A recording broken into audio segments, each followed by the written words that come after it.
Sila ang tinaguriang Iron Maidens, barkada ng 12 babae na base sa kanilang tindig at forma, animoy sasabak sa giyera. Handang makipagbakbakan, armado ng kani-kanilang baril at may kani-kanyang proteksyon sa katawan.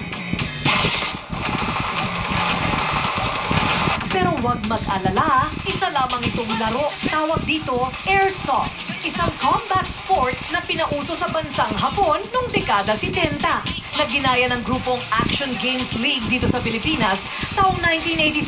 It's a very dynamic sports. In the sense na unlike shooting or na yung target mo hindi gumagalaw, ito talaga is like real action talaga.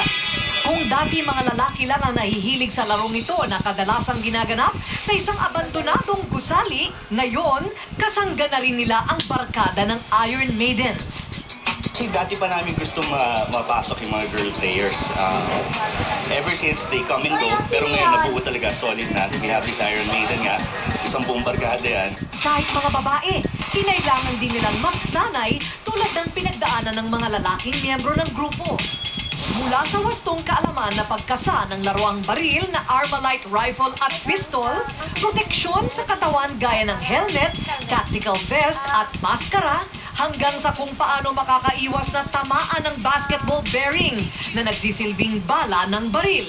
Masakit siya pero minsan bearable naman.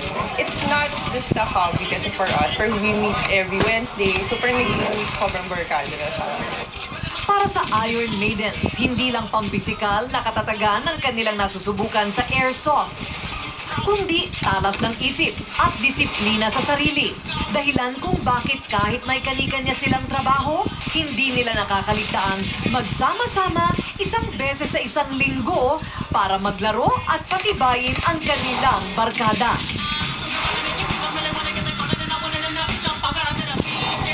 Barkada.